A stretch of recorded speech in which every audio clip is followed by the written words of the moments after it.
Bonjour tout le monde.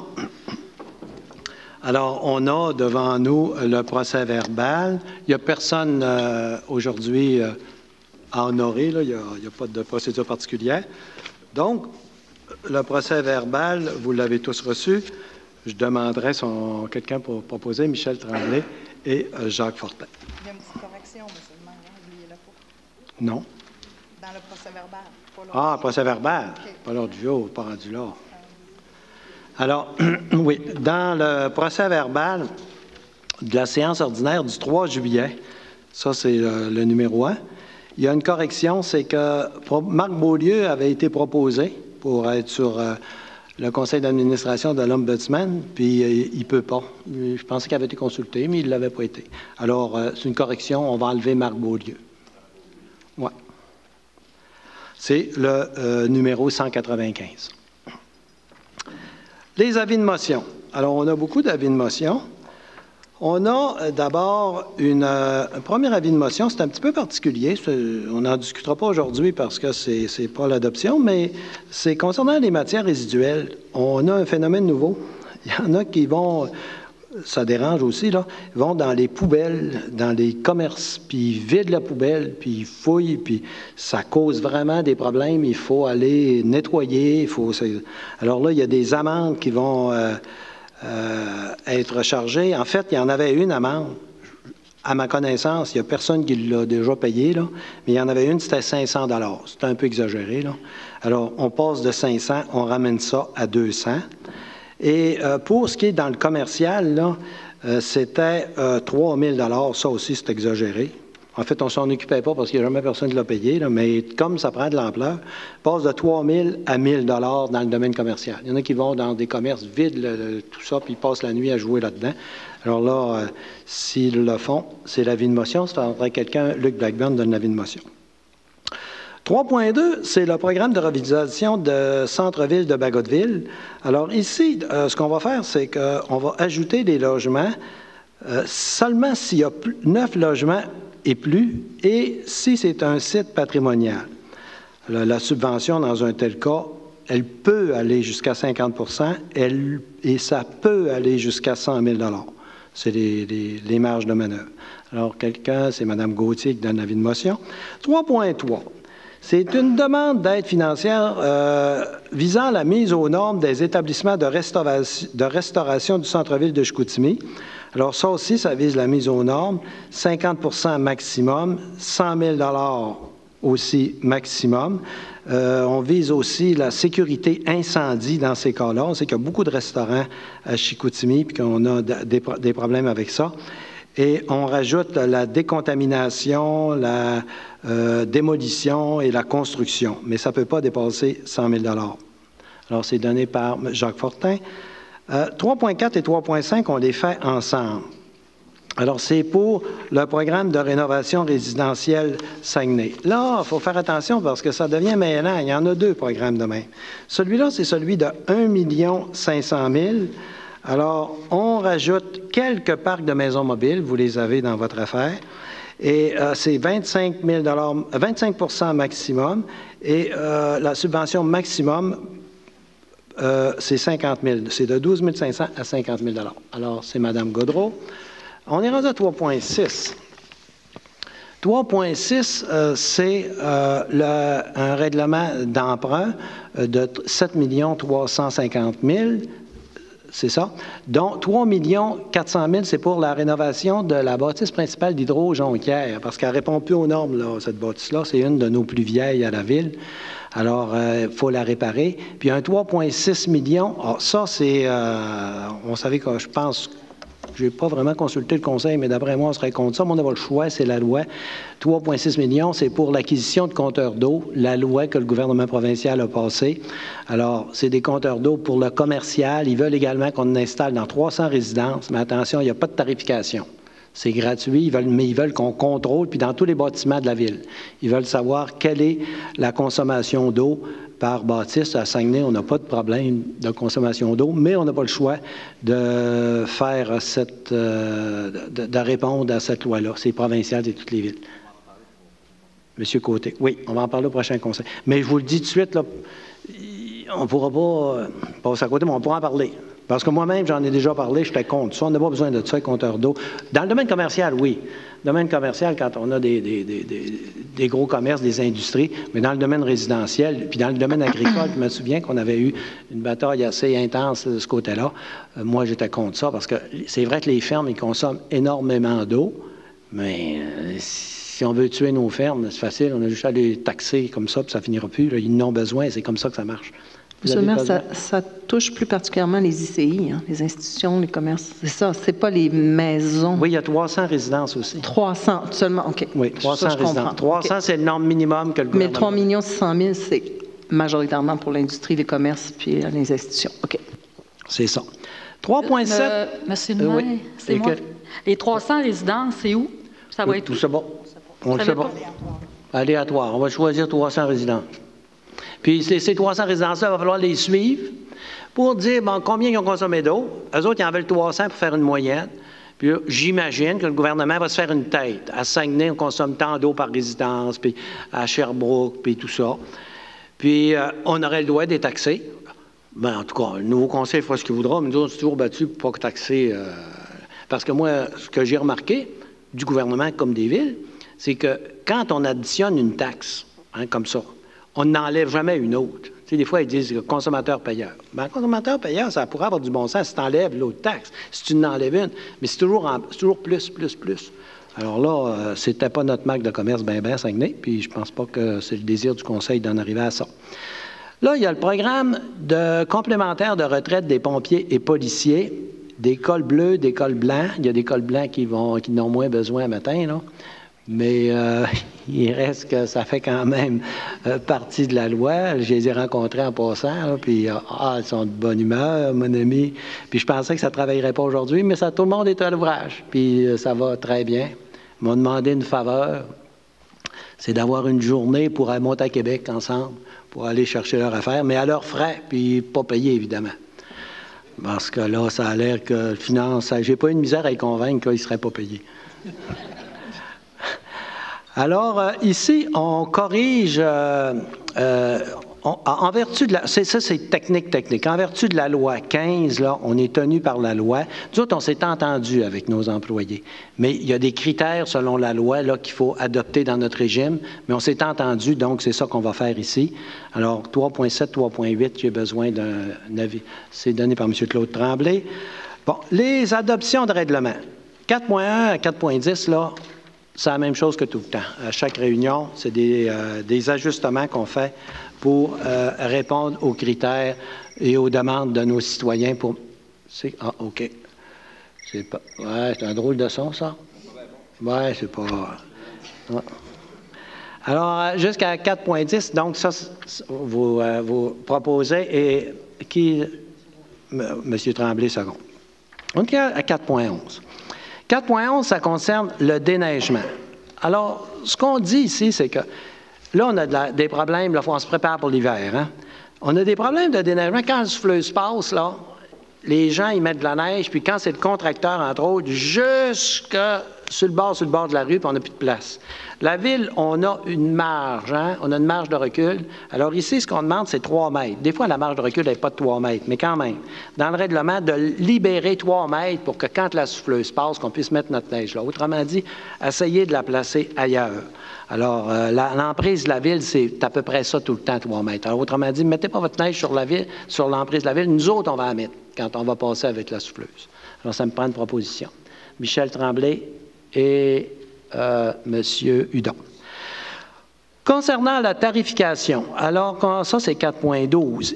Il y a une légère augmentation au Montfortin là, pour accompagner le coût de la vie. Et on rajoute aussi des petits tarifs, mais ça, vraiment, c'est rare qu'on ait pour ça qu'on en rajoute. Mais ici, entre autres, par exemple, il y en a qui vont chercher des iPads dans nos bibliothèques, puis ils ne les rapportent pas. Puis quand ils les rapportent 3 mois plus tard, bien, ils n'ont pas de pénalité. Ce n'est pas des grosses pénalités, ça fait d'1 piastre, 3 piastres. Mais quand même, on veut que les gens, ça va peut-être augmenter avec le temps. Si ton iPad, tu es supposé le rapporter vendredi prochain, rapporte-le. Alors, il y a des petites affaires comme ça là, qu'on ajoute dans. Ça me prend un proposeur, M. Claude Tremblay et M. Hudon. On a après ça un projet de règlement qui a pour objet de rendre inopérants des règlements de la Ville. Alors, ici, on fait le ménage de nos règlements. On en fait souvent, là, mais je pense qu'il y a tellement de règlements à Ville. Alors, oui, on apporte ici, il y a des équipements de la Ville puis des immeubles qui ont un statut patrimonial. Des fois, ils n'existent plus. Il n'y a plus de raison, vous l'avez la liste, il n'y a plus de raison que ce soit patrimonial, tout ça. Alors ici, on leur enlève le caractère patrimonial. Parce que quand on le crée pour longtemps, mais à un moment donné, si l'immeuble n'est plus là ou s'il a été transformé. Alors, Mme Gaudreault et Mme Dufault. Oui, allez-y, Madame. Le monument à l'intérieur, pas à l'intérieur, mais à la ville de l'Abbé, c'était quoi, hein? C'est une croix de chemin. Une croix de puis elle chemin. n'existe plus? OK, merci. 4.14. Alors ça, c'est... Ah oui, il y a un programme de soutien et d'encouragement aux artistes professionnels. On l'abroge. On n'a plus besoin, surtout parce qu'on a le Conseil des arts. C'est le Conseil des arts, c'est un vieux règlement qui ne sert pas. Étant donné qu'on a le Conseil des arts, on n'a plus besoin. Alors, Mme Gaudreault et M. Jonathan Tremblay. Après ça, on a un règlement d'emprunt de 467 324. On l'emprunte pour acheter des volumes, puis le gouvernement va nous rembourser tant par mois. Ça, c'est, on l'emprunte, mais ce n'est pas nous autres qui remboursent. C'est moins pire. Jonathan Tremblay et Mme Christine Boivin. 4.16, 4.17, ça va ensemble. Alors, ça, c'est le programme de rénovation, celui-là de la SHQ. Ce n'est pas le même dont on parlait tout à l'heure. Ça, c'est 2 764 000 et là-dessus, on a la SHQ qui en donne 1 262 1 282. Alors, il y a 10 secteurs, un peu partout dans la ville, là, vous les avez obtenus. Le maximum, c'est 50 %. C'est entre 25 et 110 000, dépendant du nombre de logements. Monsieur Bernard Noël et Monsieur Hudon. Les affaires générales, il y a des décrets de travaux. Alors, le premier, c'est pour les rangs. On a 3 millions à mettre dans les rangs un peu partout. Monsieur Bernard Noël et Mme Dufault. On a la CPTAQ, M. Yvon Simard, qui désire vendre un morceau de terrain à un autre agriculteur à côté, à la Terrière. On est d'accord avec ça. Proposé, M. le maire. M. Blackburn et M. Fortin. On a la ferme Grand Toit. Ça, c'est dans le chemin du plateau. Il veut faire du gazon cultivé. Alors, on est d'accord avec ça. Mme Néron et Mme Gauthier. On a une résolution maintenant. Alors, ici, c'est une modification au règlement. Ah oui, c'est que nous, vous savez qu'on donne une subvention, on donne un congé de taxes de 10 ans pour les immeubles, là, les nouveaux projets commerciaux. Ça a déjà passé ici. Sauf que le ministère qui a reçu ces papiers-là, il est bien d'accord avec ça, mais il dit, moi, je ne peux pas le passer parce qu'il n'y a pas de maximum d'écrit. Un maximum, on ne le connaît pas. Il dit, je ne sais pas. Non, il faut que tu écrives le maximum. Fait que là, on a parlé avec eux autres de 10 millions. Oui, 10 millions. Ça ne sera pas 10 millions jamais. Non. 10 millions, là, c'est ce qu'on écrit dans notre règlement comme étant le maximum qu'on ne peut pas dépasser. On ne le dépassera jamais. On ne se rendra jamais à ça. Mais comme il faut mettre un chiffre, on se donne une marge. En fait, il n'y avait pas de limite. Il faut en mettre une. Puis 10 millions, ils ont dit c'est correct, on accepte. D'abord qu'il y a une limite. Mais c'est 10 millions en crédit de taxe. Parce qu'après ça, vous avez l'autre volet, aide financière, qui lui est 100 000 par année. Vous avez raison. C'est ça. Mais là, on parle juste du crédit de taxe. On ne parle pas du 100 000. Alors, ça me prend un proposeur, M. Bernard Noël et M. Claude Tremblay. Et finalement, la greffière, on fait un dépôt des certificats, alors comme on fait à chaque assemblée. M. Michel Tremblay et Mme Gauthier. Alors, ça complète. C'est notre dernière assemblée à Jonquière du mandat. Alors, ça a bien été. S'il y a des conseillers qui désirent s'exprimer, par la suite, la période de questions. M. Claude Tremblay, allez-y. Bonjour tout le monde. Je voudrais prendre quelques minutes d'aujourd'hui pour cette journée qui marque ma dernière présence comme conseiller municipal à la ville de Jonquière.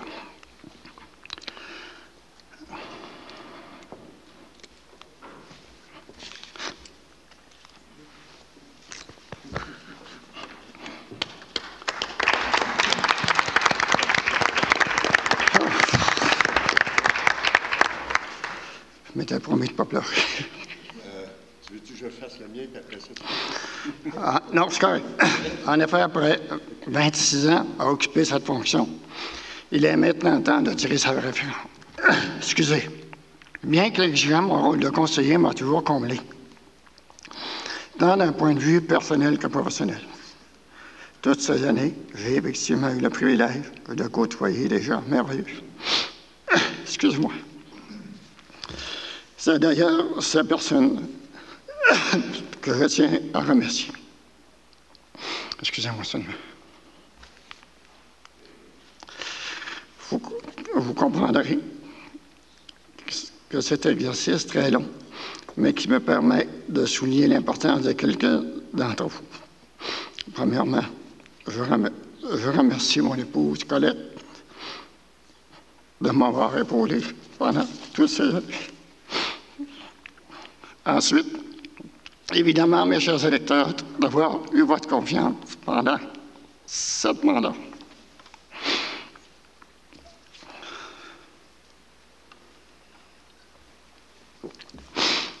Je tiens également à exprimer ma reconnaissance envers les fonctionnaires pour leur excellente collaboration, m'ayant permis de mener à terme plusieurs projets. Finalement, je veux exprimer ma gratitude envers M. le maire, qui a été un chef de file solide. Merci de m'avoir accordé votre confiance et de m'avoir donné le privilège de siéger au comité exécutif pendant 16 ans. Vous m'avez promis de ne pas pleurer. Pour terminer, ça fait que le sentiment de ce devoir accompli que je vous laisse. Merci pour tout, de m'avoir permis de vivre ici ces beaux moments. Promettez-moi de ne pas délaisser mon cher Kenouyepi. Merci.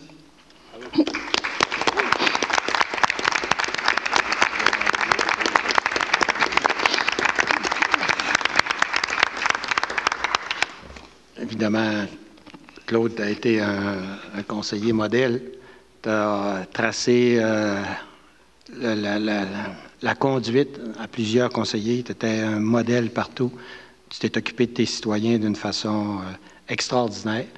Je vais avoir un souvenir de toi, un grand souvenir. En plus, quand toutes les fois que tu me disais ton âge, j'avais de la misère à le croire. Je me dis, j'espère qu'à son âge, j'ai autant de forme. Alors, merci Claude pour tout ce que tu as fait au nom des citoyens, de tous tes citoyens.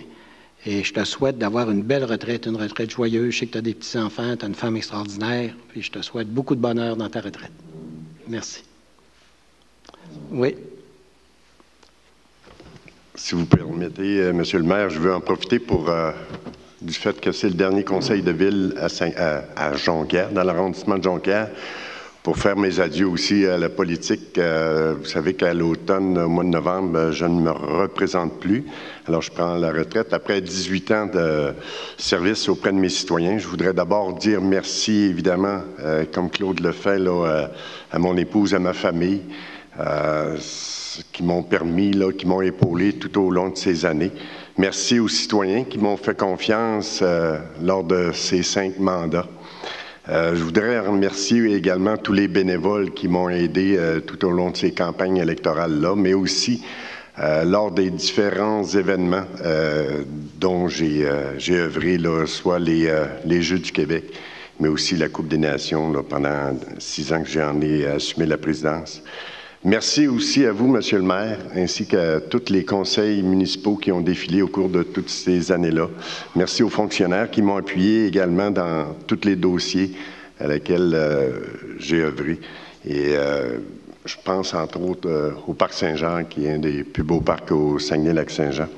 Alors, je voudrais terminer en souhaitant bonne chance à tous les candidats qui vont être présents à la prochaine campagne électorale, qui vont se présenter. C'est une tâche qui est extraordinaire de servir les citoyens. C'est très exigeant à certaines occasions également, mais c'est extraordinaire de pouvoir avoir les citoyens qui nous remercient quand on a fait notre travail. Puis c'est sûr qu'on ne peut pas faire plaisir à tout le monde, mais je pense qu'une grande majorité des citoyens sont satisfaits de mon travail. Merci encore et bonne continuité à ceux qui poursuivent leur œuvre, leur mission de servir les citoyens. Merci. Encore une fois, un peu comme Claude, tu as été... moi, quand les gens de Jonquière sont arrivés au début, il y avait Jonquière-Chicoutimi, c'était un petit peu spécial, puis les gens de Jonquière ne voulaient pas trop me voir arriver. C'est humain, c'est normal, il y avait une rivalité historique un petit peu. Puis là, tout de suite, là, on a compris qu'il fallait aider les citoyens, tout ça, puis tu as été un des artisans de ça. Puis là, on te regardait travailler, en plus d'être exemplaire auprès de tes citoyens. Quand tu as commencé la Coupe des Nations, quand tu as commencé les Jeux du Québec, tout le monde disait il va péter, là, ça n'a pas de bon sens, il travaille trop. C'était sans arrêt. Et là, c'était vraiment, ça débordait d'énergie. Alors, je veux te remercier aussi au nom des citoyens.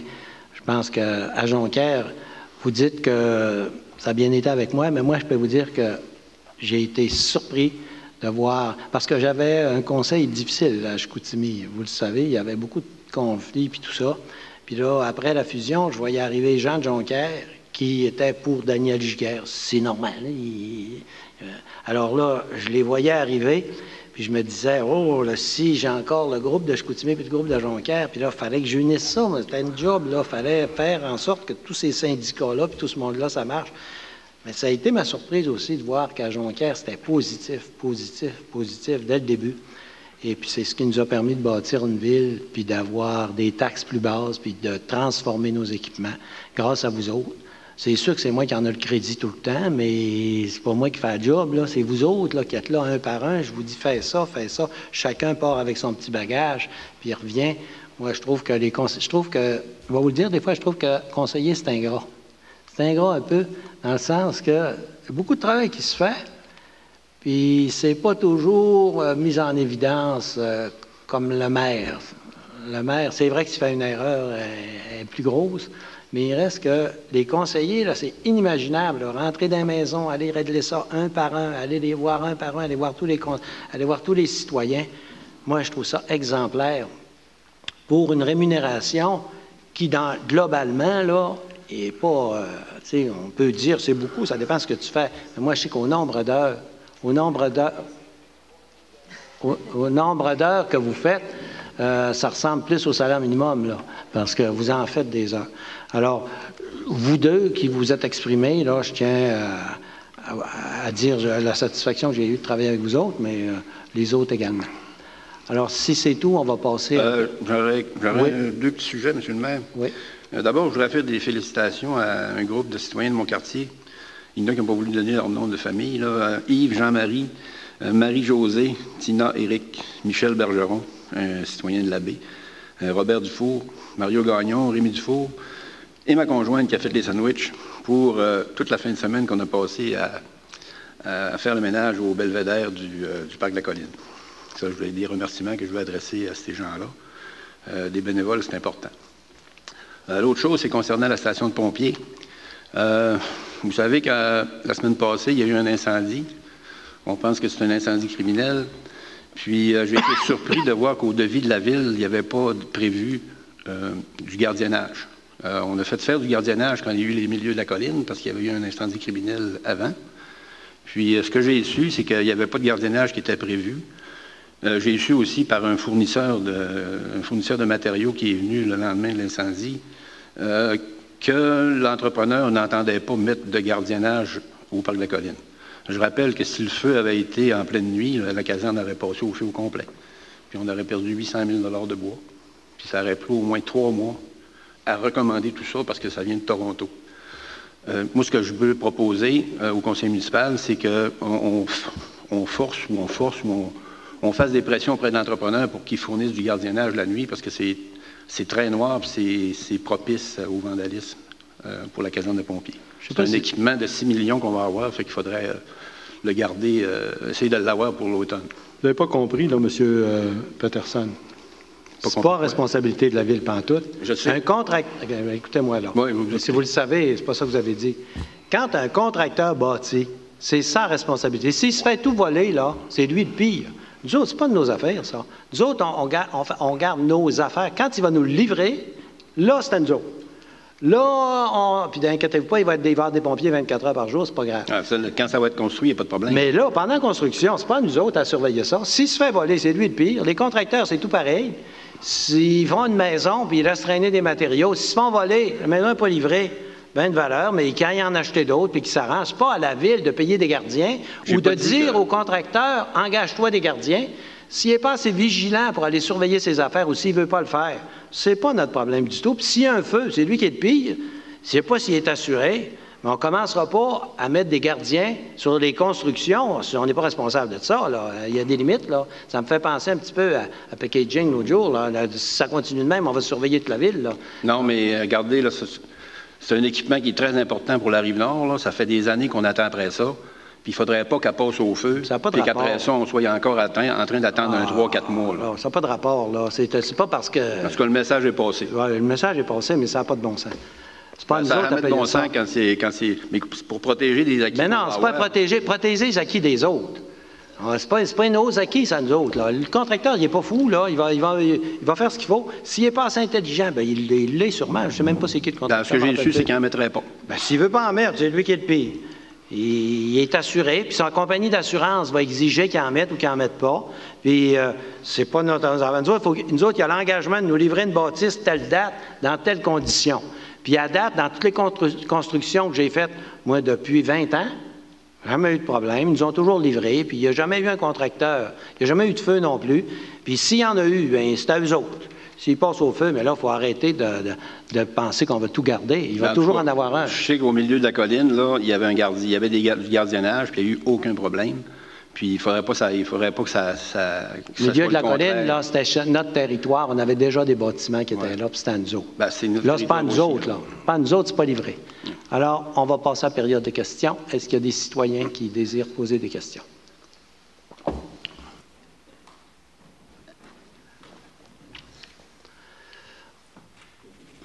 Bon. Monsieur le maire, mon nom c'est Guy Vigneault.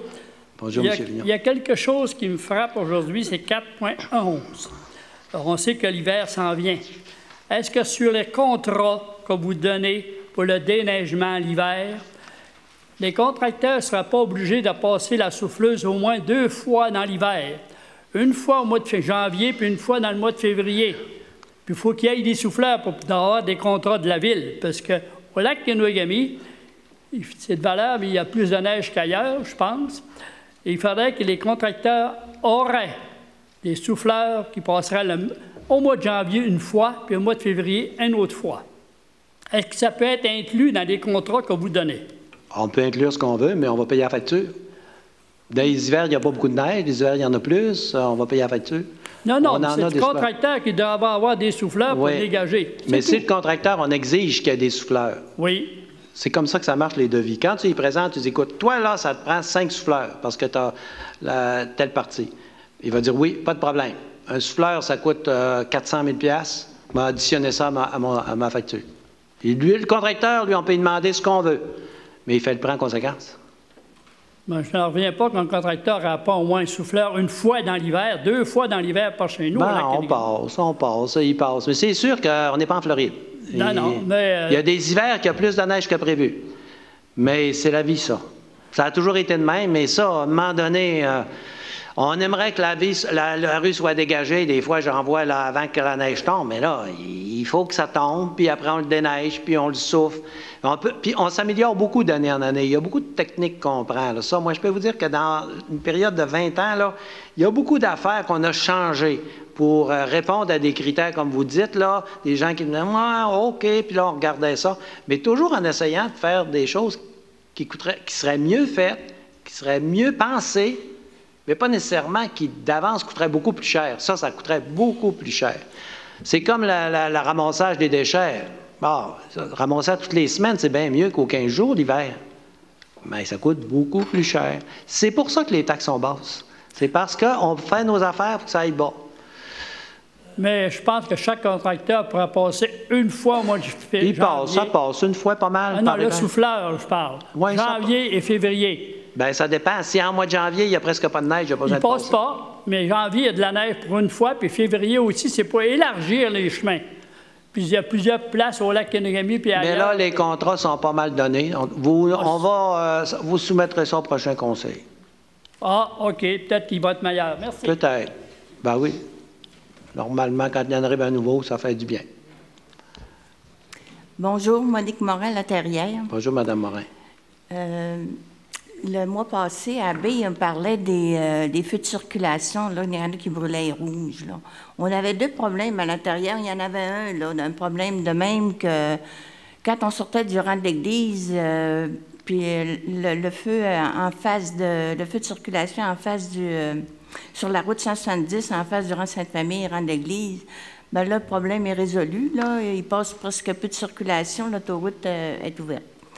L'autre problème, c'est à la sortie de la Terrière, sur le boulevard Talbot, quand on veut tourner à gauche vers Québec, il n'y a pas de flèche verte pour sortir. C'est très compliqué de sortir là, c'est dangereux. On s'avance pour pouvoir tourner à gauche, mais à un moment donné, la lumière vient rouge, puis là, on a peur que les autres nous rentrent dedans. En tout cas, sur moi, la demande, c'est quand est-ce qu'il va y avoir une flèche pour tourner à gauche sur cette... Ça n'a jamais été porté à mon attention. On peut le regarder. C'est le ministère des Transports qui est là, hein? C'est pas la Ville. Mais on peut leur suggérer si jamais... Écoutez, ça n'a jamais été porté à mon attention. On prend une note, hein? On va prendre une note, puis on va le regarder. Oui, merci beaucoup. Merci, madame. Alors, on va demander à lever de l'Assemblée. Monsieur Tremblay, puis monsieur... Ah, il y a un monsieur. Oui, Marcel Beaulieu, j'habite à Lac-Kenegami. Bonjour, monsieur Beaulieu. C'est concernant, c'est pas dans l'ordre du jour ce que je veux apporter, moi c'est concernant votre règlement sur l'entretien des chemins de tolérance à Lac-Kenegami, le VS-R120. Oui, les chemins privés, oui. Oui. Bon, ben moi, je suis un bénévole là, de mon chemin, puis j'avais pas de réponse à apporter à certains citoyens concernant l'application du règlement qui a été abrogé en 2015 sur l'entretien d'été, qui concerne l'entretien de base que la Ville, mettons, identifie dans votre règlement, qui est le débroussaillage, la bas-poussière, le nivelage, les ponceaux, des obstructions des ponceaux, puis le profilage des fossés. Nous autres, en tant que bénévoles, là, moi, j'avais un nom ici, M. Jean-François Martin, qui est l'ingénieur de la Ville, qui était chargé de nous assister là-dedans. Puis là, j'ai su dernièrement, là, pour des raisons, qui n'arrivent pas à suffire aux besoins, là, qui avait démissionné de cette responsabilité-là. Non, c'est pas exact, ça. Bon, ben là, ça serait... on attend des réponses là-dessus parce que c'est... Mais c'est quoi votre question, vous? Le président de notre comité, présentement, m'a répondu là, que M. Martin ne nous assistait plus là-dedans parce que nous autres, on a besoin de savoir c'est quoi... Si M. Martin est encore là? Oui, il est encore là. Et nous autres, on veut savoir c'est quoi la Ville concernant l'entretien. Concernant le débroussaillage, par exemple. Est-ce qu'il passe une fois dans l'été ou il passe une fois ou 2 ans? C'est pas précisé dans le règlement. Puis les bénévoles, nous autres, on veut savoir, là, si on veut être complémentaire dans l'entretien du chemin, on veut savoir exactement, clairement, à qui s'adresser, puis c'est quoi le service. Il y a cette personne-là qui est attitrée à vous autres, puis il passe aux besoins, l'histoire dont vous me parlez. Mais parlez à cette personne-là, c'est un fonctionnaire qui est attitré à ça, puis je ne sais pas qui vous a informé. Monsieur le maire, c'est moi. Je vais prendre tantôt votre nom, là, puis votre adresse, monsieur, là, puis on va s'informer, puis je vais parler avec Jean-François Martin. Il est en vacances présentement, mais aussitôt qu'il revient, là, on va vous rencontrer, puis on va tout vous expliquer. Il est intervenu ce matin, mais on va tout vous expliquer vos questions. Serait-il possible, après, de donner votre nom puis votre numéro de téléphone? Il n'y a pas de problème. Soyez pas inquiets, on va vous rappeler dans la semaine, puis on va tout vous expliquer, poser vos questions, puis on va vous répondre. Puis pour terminer là, à ce sujet-là, c'est parce que nous autres, là, ce qu'on s'est fait répondre depuis ce nouveau règlement-là par M. Martin, c'est que la Ville veut qu'on soit de plus en plus autonome. Bien, pour être autonome, ça nous prend quelque chose de solide sur laquelle il faut s'appuyer parce que nous autres, là, les bénévoles, là, on a besoin d'une petite caisse, un financement pour pouvoir fonctionner, pour être complémentaire. Parce que la Ville, là, comme c'est là, nous autres, ça ne nous donne pas satisfaction sur l'application du règlement. Un règlement, là, ça doit être appliqué. Là. Ça ne doit pas être... comme là, on a su que la Ville a décidé pour les chemins de tolérance qui ont accès à une voie publique, comme le chemin Bouchard, par exemple, où que ça circule à 50 km/h, la vitesse maximum, que la Ville a décrété, là, on s'est fait répondre par le directeur des services des travaux publics, que la Ville avait décidé, le Conseil, de mettre seulement une fois le bas-poussière. Mais dans le règlement, ce n'est pas précisé sur l'article 2.1 que c'est seulement une fois la bas-poussière. C'est l'entretien, c'est l'abat-poussière, c'est le nivelage, c'est le débroussaillage. Fait que nous autres, on est tout le temps dans l'attente d'une application du règlement. On veut savoir si ça va être appliqué à la lettre ou si ça va dépendre du budget de la Ville. Écoutez, c'est appliqué, là, on s'en occupe. Maintenant, il y a des demandes, vous n'êtes pas le seul, là. Quand il y a des chemins privés, là, il y a des demandes qui viennent de partout. On a un fonctionnaire qui est attitré, puis là, M. Tremblay, c'est lui qui est responsable de ça. Alors là, il vous offre de vous rencontrer, puis vous allez faire le tour du dossier. Vous comprenez qu'aujourd'hui, là, on ne peut pas faire le tour de tout ça, là. Mais est-ce que ça va être dans le prochain ordre du jour, là? Non, ce n'est pas à l'ordre du jour. Ce n'est pas une affaire qu'on met à l'ordre du jour, ça. C'est une affaire que vous allez discuter. Ça se peut qu'il y ait des modifications qui se fassent plus tard. Mais on ne fait pas des règlements pour toutes les fois qu'on va nettoyer un chemin. On ne finirait jamais. Bien, moi, j'ai demandé à Mme Dion, là, parce que j'ai contacté Mme Dion, la greffière. Oui. J'ai dit, si ce n'est pas appliqué, là, ce règlement-là, bien, il va falloir l'abroger. Parce que moi, nous autres, les bénévoles, ça nous prend quelque chose de solide. Non, mais regardez, là, vous allez rencontrer Michel Tremblay, puis vous allez y faire part de tout ça, puis votre dossier va cheminer. Mais je l'espère, monsieur. Merci. Merci. Alors, la levée de l'Assemblée, Mme Gauthier et M. Tremblay. Merci.